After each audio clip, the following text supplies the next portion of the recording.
Pernahkah kalian mendengar kata healing?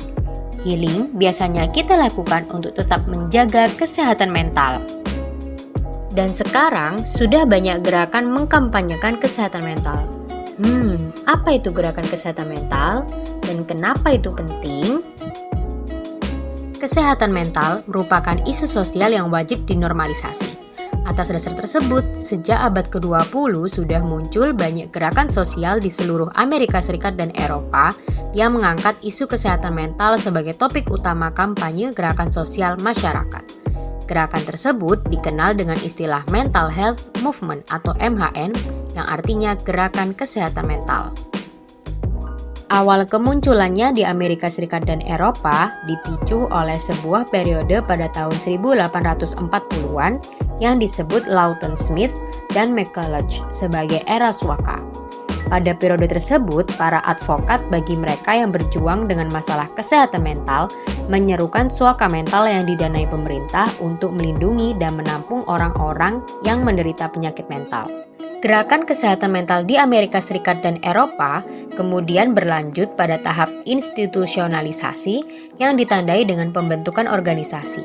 Di Amerika Serikat sendiri dibentuk sebuah organisasi kesehatan mental bernama Mental Health Americana pada tahun 1909 untuk mempromosikan kesehatan mental serta mencegah kondisi gangguan mental melalui advokasi, penelitian, dan penyediaan layanan. Adapun organisasi lainnya yaitu Community Mental Health Center yang dibentuk tahun 1950 dan National Alliance on Mental Illness yang dibentuk pada tahun 1979. Sementara organisasi di Eropa bernama Rethink Mental Illness yang didirikan pada tahun 1972, berbasis di Inggris dan didedikasikan sebagai badan amal untuk mereka yang menderita skizofrenia. Secara garis besar, gerakan MHM bertujuan untuk mengubah persepsi negatif masyarakat terhadap penderita penyakit mental dan meyakinkan pemerintah setempat untuk melakukan deinstitusionalisasi, yakni menempatkan mereka yang menderita penyakit mental di tempat rehabilitasi alih-alih rumah sakit jiwa. Nah, semakin majunya perkembangan zaman, di Indonesia juga sudah mulai familiar dengan gerakan kesehatan mental yang dilakukan sebagai bentuk promosi dan dukungan bagi penderita penyakit mental. Salah satu di antaranya yaitu komunitas Jalan Pelan yang berfokus pada peningkatan kesehatan mental lansia. Hal yang membedakan komunitas Jalan Pelan dengan komunitas atau organisasi kesehatan mental lainnya adalah objek yang menjadi fokus peningkatan kesehatan mental yang secara khusus berfokus pada lansia atau lanjut usia.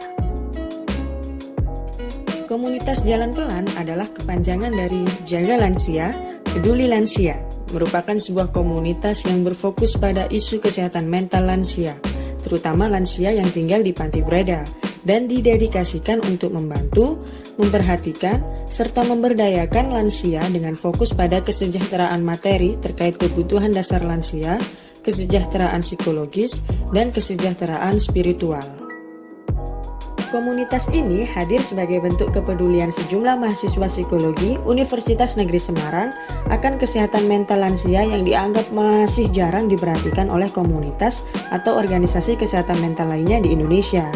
Komunitas Jalan Pelan berbasis di kota Semarang, dan saat ini telah memiliki beberapa cabang di beberapa kota, di antaranya Malang, Surabaya, dan Jakarta.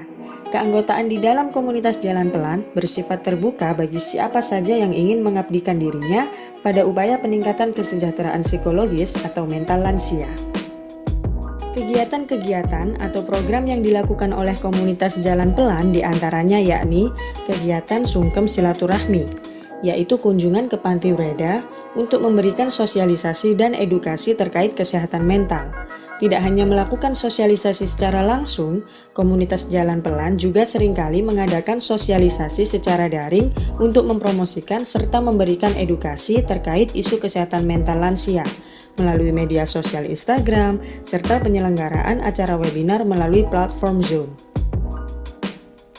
Dalam melancarkan kegiatan serta programnya, komunitas Jalan Pelan juga turut melakukan kolaborasi dengan komunitas lainnya sebagai bentuk promosi dan peningkatan kesadaran akan pentingnya menjaga kesehatan mental lansia. Komunitas Jalan Pelan juga berharap dapat melakukan kolaborasi dengan pemerintah terkait upaya perbaikan layanan bagi para penderita penyakit mental, khususnya lansia di Panti Weda, melalui peningkatan fasilitas serta penyediaan kebutuhan dasar yang dapat menunjang proses rehabilitasi. Nah, setelah tahu seluk-beluk komunitas Jalan Pelan, kira-kira tipe gerakan sosial dari komunitas ini apa ya? Aku tahu.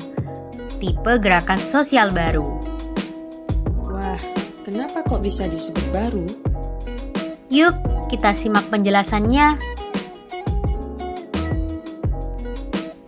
Dalam fokus isu, komunitas Jalan Pelan berorientasi pada isu yang bersifat plural dan tidak lagi berfokus seputar buruh dan revolusi. Kemudian, tujuannya sangat khas dan berkaitan dengan sistem kultur masyarakat, yaitu pemahaman tentang kesejahteraan psikis lansia. Dan terakhir, komunitas ini membawa identitas kolektif baru dengan ideologi yang khas. Nah, kalau tipe organisasinya apa ya? Ini aku tahu. Jenis organisasinya adalah partisipatif atau grassroots organization. Wah, kok bisa ya? Jadi, jenis organisasi ini bisa dilihat dari sistem keanggotaan mereka yang berasal dari kalangan masyarakat, yaitu mahasiswa psikologi dan bersifat sukarela asal berkomitmen. Wah, hebat! Ternyata sudah ada ya organisasi dengan keanggotaan partisipatif namun memiliki komitmen tinggi untuk memberikan perubahan pada lingkungan masyarakat. Benar sekali. Wah, tidak terasa ya sudah sampai di akhir pertemuan virtual kita nih. Mari kuperkenalkan tim proyek ujian akhir semester mata kuliah Gerakan Sosial Politik Global Kelompok 3 yang sudah berhasil membuat video informatif untuk para penonton. Ada Ibmamut, Farah Adriani, Nurul Azizah, Hawaridani, Fatan Lutfa, dan terakhir Hendrina. Kami sangat berterima kasih atas kesediaan narasumber kami yaitu Kak Rizka Naila Nada, penggerak komunitas Jalan Pelan Cabang Surabaya untuk berbagi informasi menarik seputar gerakan sosial berbasis kesehatan mental. Kami juga berterima kasih pada dosen pengampu, teman-teman kelas, dan juga para penonton yang sudah mendukung kami berproses sangat baik. Sampai jumpa!